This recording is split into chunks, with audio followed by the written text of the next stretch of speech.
Welcome to the Chico Creates podcast, where we interview local makers, artists, and musicians here in Chico, California. I'm your host, Kira Barsotti, and with me today is Ross Weigel, who is a wood and lino cut printer here in town. Welcome. Thank you. Yeah. Good to be here. Yeah, absolutely.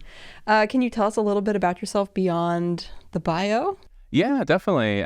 So I'm a father of two beautiful, wonderful kids. I'm also married to my wife and my best friend in the whole world. I enjoy, doing printmaking, but just all forms of art. I grew up in a very artistic, musically and creative family, and I'm just happy to continue doing that. Yeah, that's awesome. How long have you lived in Chico? I've been at Chico for 14 years now. Okay. Yeah. So what brought you here? I grew up in kind of the middle of nowhere, Calaveras County. Shout out to the handful of people that live there.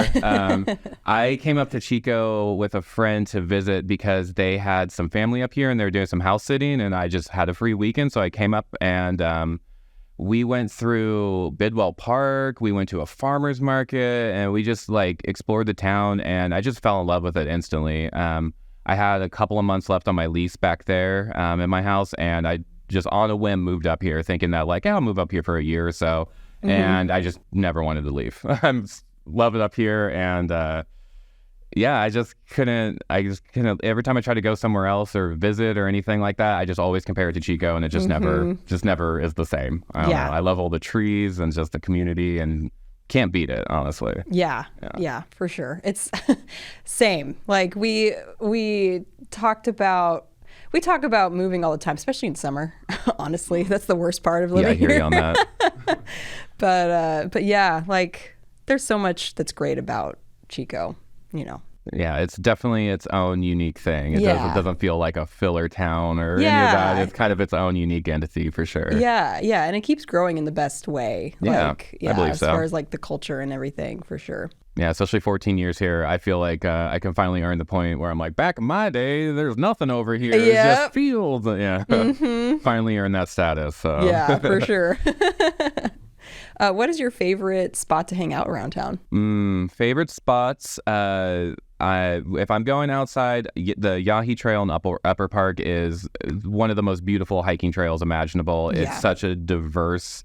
There's canyons, there's streams, there's trees and forest, and I'm a big local and native plant and bug guy, and so I just have a field day out there, lifting up rocks and checking out plants and doing a little bit of foraging here and there. Yeah. So that's definitely one of my favorite spots. The pageant theater in town is definitely one of my go-tos. I'm a big movie guy, and all the movies I want to see generally don't play in the main theaters. So having something that's such a unique, independent spot there is just incredible. I go to the pageant as much as I possibly can. Oh, yeah. Besides that, I don't know. It's hard. There's so many cool little unique things. So many fun coffee shops that have such its own personality, and restaurants around here that I never get bored. I'll always find something to do for sure. Yeah, we're constantly rediscovering things. We went to Farm Star Pizza last night and hadn't been in years, and we're like, why do we never come here? This place is awesome. Oh, you know? It's definitely. I can't believe this is here. Absolutely. Yeah, for sure. So tell me a little bit about your background in art. My background in art is I don't generally have a lot of formal training. I think any of the art classes I took were just in school, little small ones. But my mom does a lot of watercolors. My grandma, my mom's mom, she did a lot of oil paintings, a lot of just miscellaneous stuff. I didn't realize how much art my grandma did till after she passed away, and we were kind of going through her stuff, and I was going through boxes and finding polymer clays and beads and just so much stuff that I had no idea. I wish I had the opportunity to go back and talk to her all about it, because all the art I saw were these very, very beautiful oceanside landscapes and beautiful oil paintings. I still have a couple in my house now, but seeing all the artistic endeavors that she went through kind of reminds me of me, because I definitely kept switching mediums for a long time before I discovered printmaking.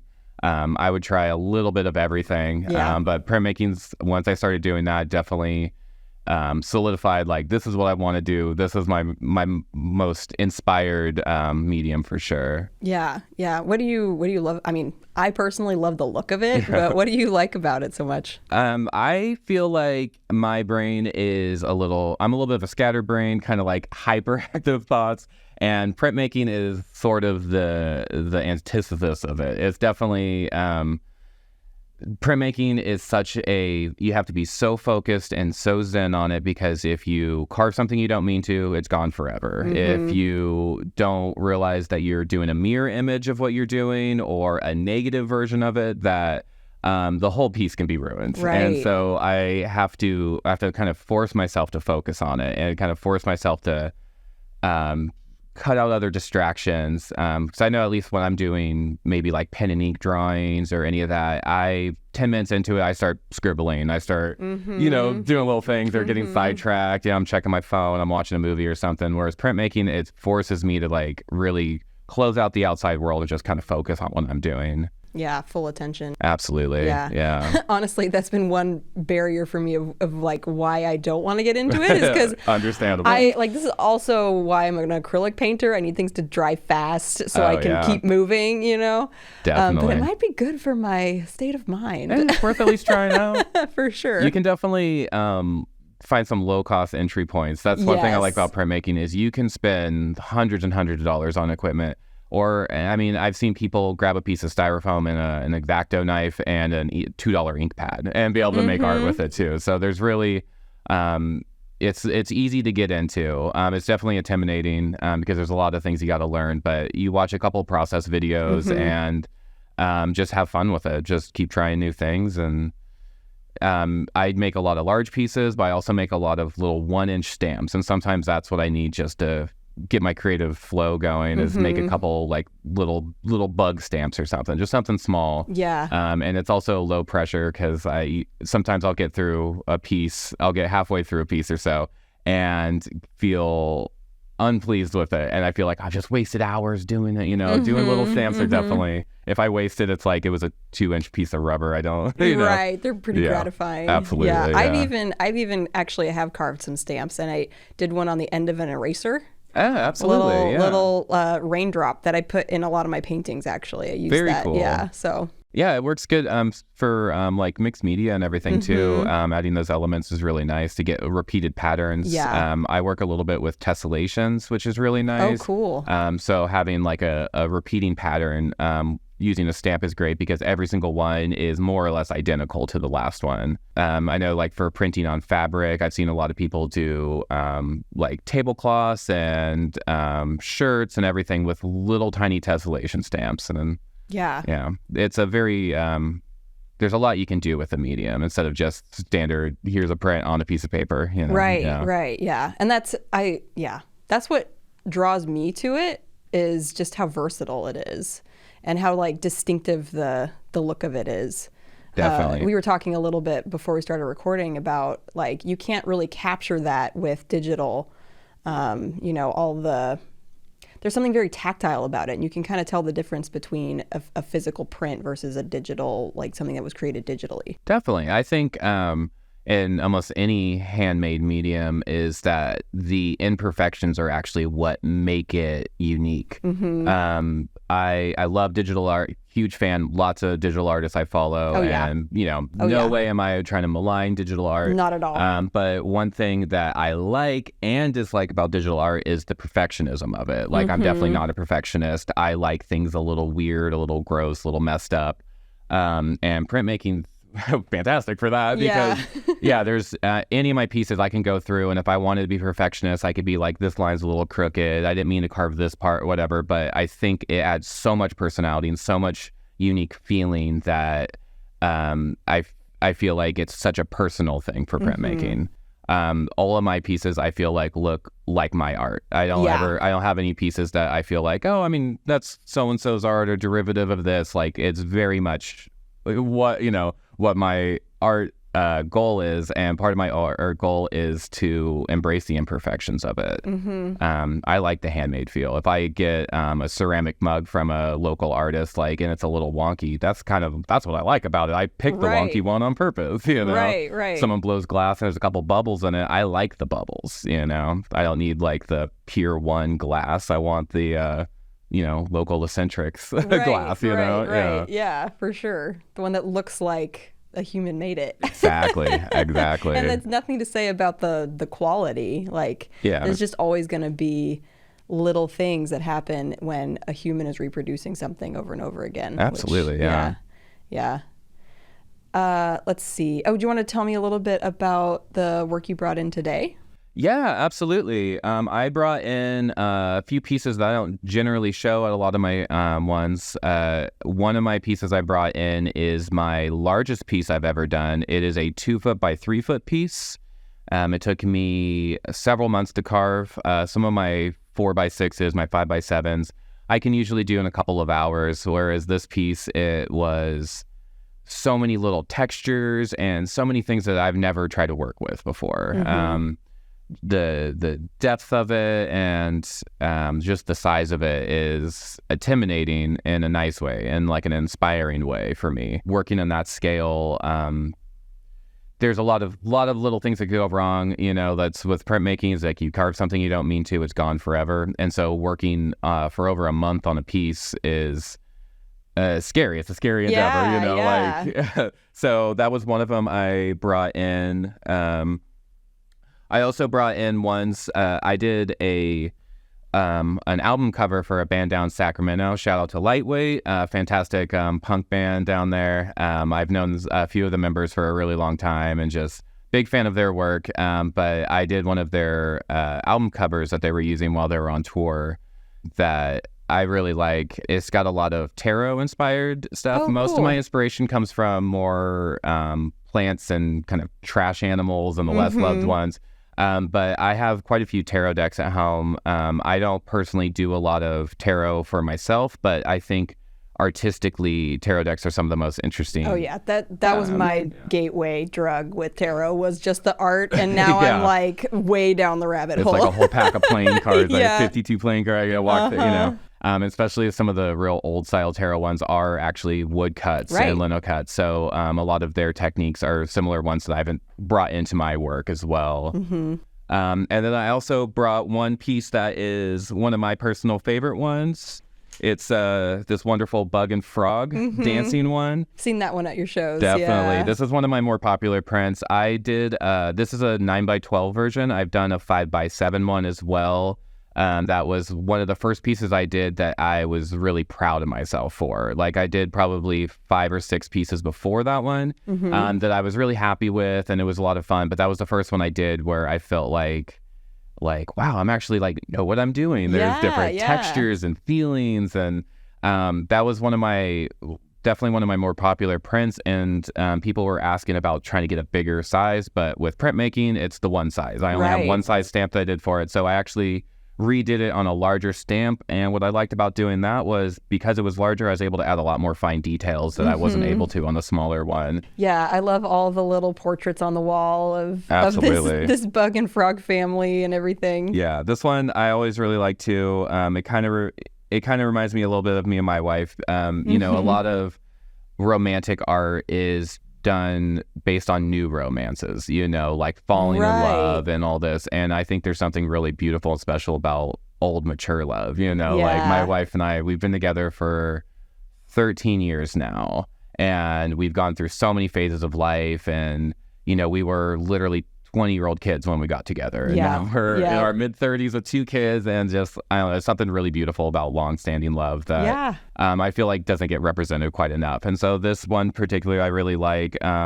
It's like they made a home together. They have portraits on the wall of, you know, their whole family and them when they're younger. And I think it's something really special. That piece means a lot to me. And it clearly resonates with people. They can see that. Yeah. I do a lot of less loved animals. I do a lot of frogs, possums, raccoons, you know, creatures, specifically not a lot of humans in mind, because I feel like anyone can kind of project themselves on an animal more than they can a a portrait of a person. Sure, yeah. You know, it doesn't matter if you're in like a same-sex relationship. It doesn't matter if you're different ethnicities or anything, that you can kind of put yourself onto, you know, I have one of two rats eating ramen together, you know, and anybody can put themselves on there. Yeah. It's not specific to one person or any body type, anything can put themselves on there. Right. And so a lot of my art is with these type of animals and everything, I feel like resonate really well with people.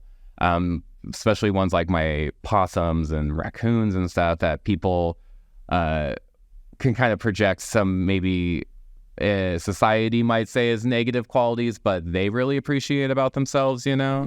And yeah, I prefer the trash animals. Yeah. I don't know. I think possums are cute, personally. Yeah. Oh, yeah. I try to strive for a combination of cute and gross with my art. Yeah. And possums are great because that's like the epitome of cute gross. Right on the edge there, yeah. Absolutely. Yeah. And I grew up in tiny little mountain foothills area, and so we always had possums in our house, you know, up on our porch. We always had raccoons in our yard, all this. So definitely a lot of childhood inspiration, you know, coming out in that too. Yeah, I love that. You're frequently on the market scene in town. Yeah, definitely. Yeah. How did that get started? How has it changed over the years? So I've been doing markets for 3 years or so.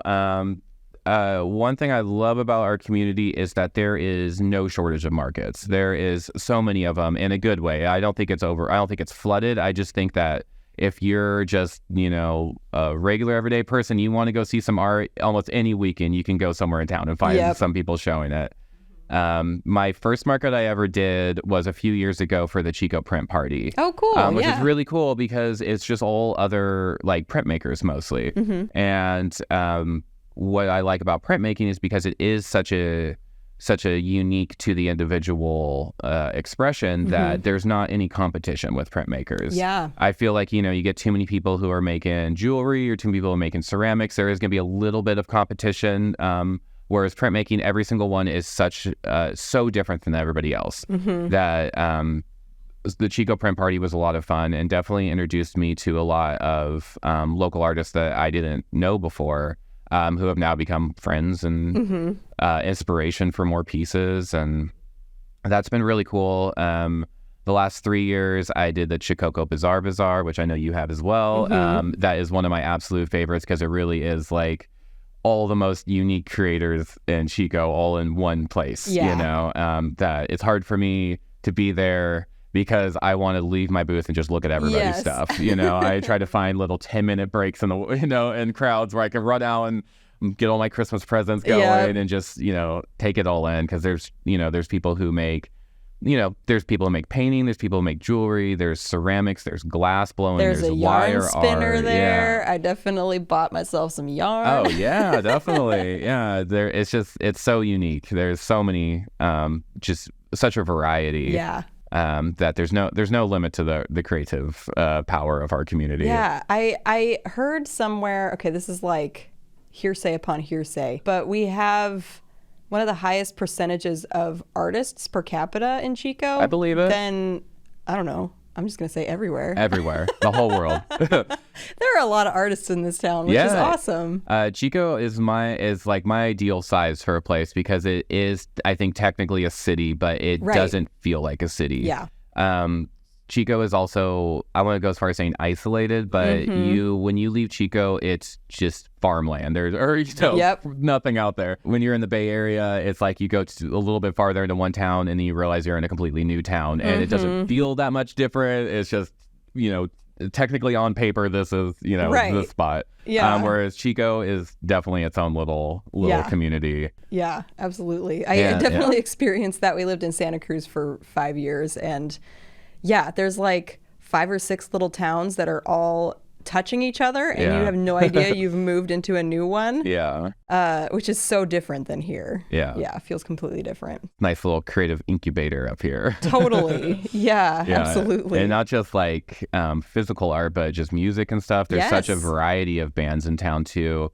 I grew up in a really small area and I would say the only type of bands were around there were either one of my personal favorites, loud, screamy punk music, or just some 50-year-old men playing blues rock, and there's no in between, there's no variety. Whereas up here, it's not just like a punk scene or a metal scene or an indie scene or any of this. Like, so many wonderful singer-songwriters, and just it's such a variety that Chico's it. I think maybe having it a little more secluded from everything else kind of helped us thrive a little bit, and at least make our unique feeling that I don't get a lot of other places. Yeah, and we're like almost big enough to be a stop for the bands I care about, at least. Yeah, right. So some really like big names have come through here. Definitely, like my husband and I saw Modest Mouse when we were still dating. Oh, right. And at Senator, like. I just went and saw Built to Spill a couple of months ago there too, and Built to Spill's been one of my favorite bands. We went and saw them in Berkeley in June, and huge fan. So I was find out they come through Chico, it's always like, oh, okay, like we just had Bad Religion come through the Senator and stuff too, and I feel like Chico musically, I feel like we could get a lot of bigger bands just because we're a nice in between the Pacific Northwest and the Bay Area. Exactly. That's like, come here on a Tuesday and fucking blow Duffy's up, let's do this. Yeah. And I think I'm speaking for them, but I'm sure they love a smaller venue. Yeah. It's a little more intimate and everything. So yeah, it should be fun. Yeah. I like seeing Valley Fever in town. They host a lot of really incredible shows, like especially around Duffy's and the Naked Lounge, which are usually my go-to level bands, which are a little bit lower, lower popularity wise, but the small venues, it's just there's so much energy in there. Like, I love seeing like a loud garage rock band at Duffy's. I feel like is one of my favorite places to be because it's just everyone's packed in there and it's just loud, and those bands probably have a great time. It's like we're touching them. There's no big barrier between everything. We're just right there up on stage with them, and definitely is a really cool feeling. Yeah, for sure. Yeah. So you do have a music background too. A little bit. I'm not going to go that far out there, but back in my teenage days, I would play a lot of music. I play guitar and bass mostly. I do a little bit of piano. I got a mandolin at home. We play a little bit. I was mostly in kind of like punk bands growing up in the area.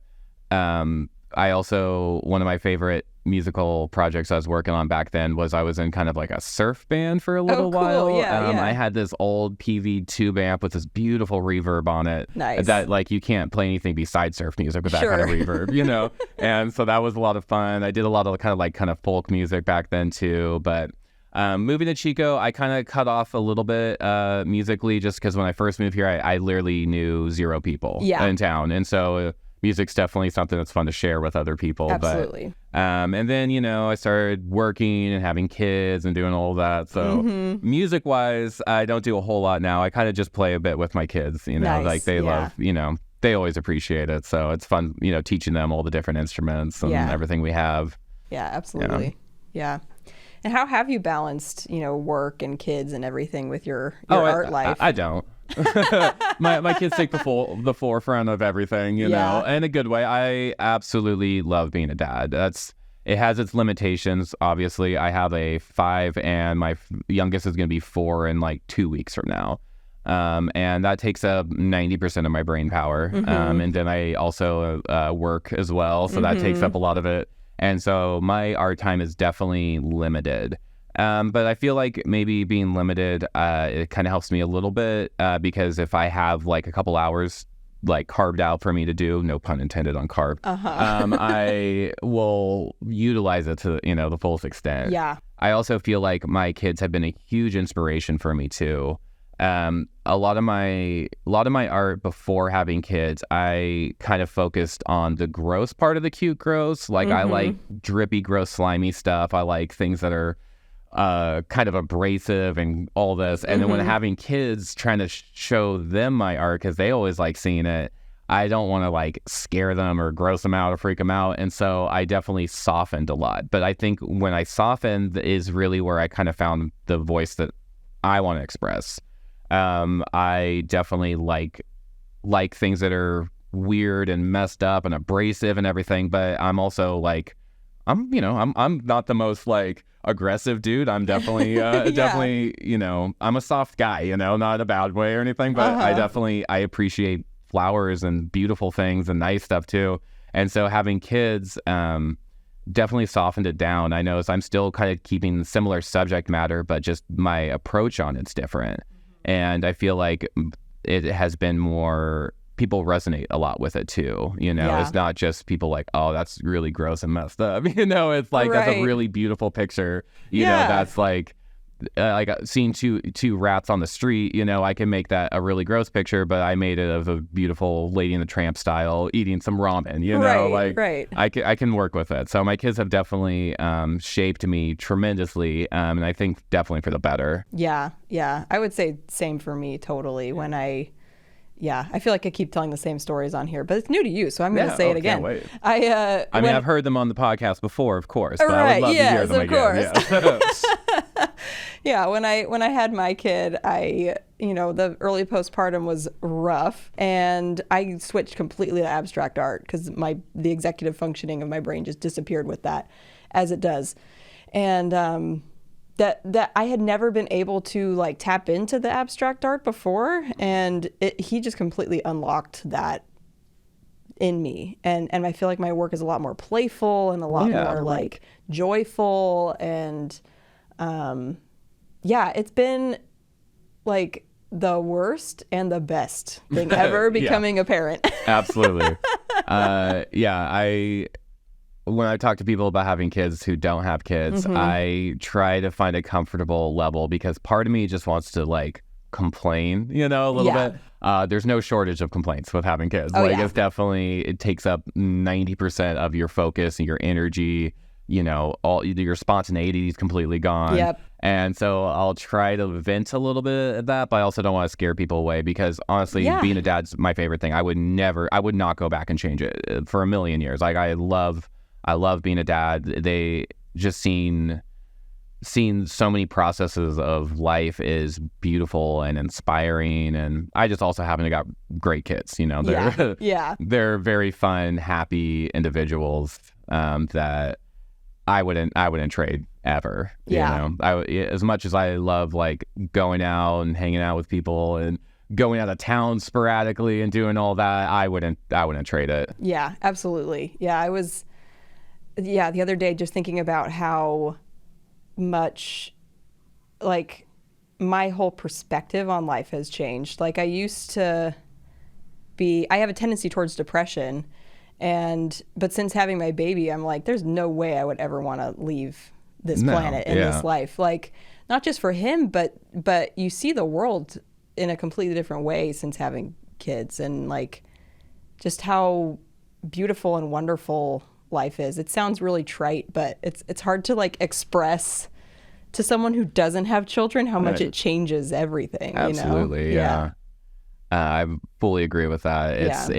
It's hard to put into words how it feels, because unless you've actually experienced it, I feel like it's completely different. And whenever people who are child free, I never fault them. I never be like, you don't know what you're missing, because I know what I am missing. Exactly. I definitely understand that endeavor. It's a very scary thing having kids too. It is. Like the uncertainty of everything. You can only be so prepared too. Yeah. Like there's the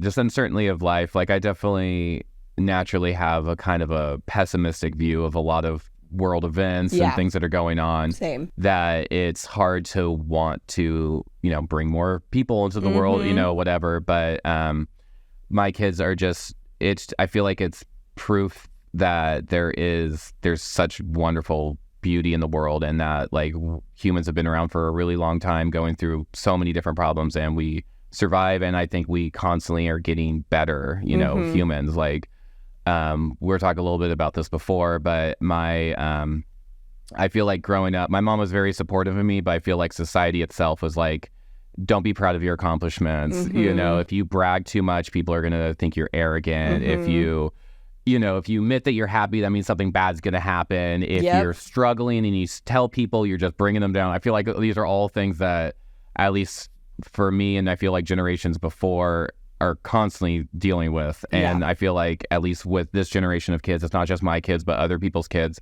have been so good about expressing what they feel. and appreciating themselves, that I'm so happy that I get to teach the next generation of people this feeling, because there's no, I just try not to put that kind of negativity into their lives. Yeah. And they'll get it. Yeah. They'll get it from somewhere world. else. Yeah. I don't need to beat it down out of them. Yep. And so I feel like at least it's a good foundation for the next wave of people coming through, to be a little bit more open with themselves and just better humans in general, Yeah, absolutely. Are there any projects you're working on currently that you're excited about? So I just finished up doing a bunch of markets and doing whatever. So January, which is when this is being recorded right now, is definitely my time off. I try to reset everything. Usually right around February, March, my creativity starts perking back up again. I definitely get burnout pretty easily just with the kids and work and all this, that unfortunately my art is like fourth down on my list of things that I can logistically put focus on. And so, right around probably the next month or so, I'm going to start feeling more like making and creating again. This year I do have some goals that I want to achieve, though. All of my markets I've done have been in Chico, which is fantastic, but I've been wanting to go outside of Chico and kind of just feel out places that maybe I feel less comfortable in. Sure.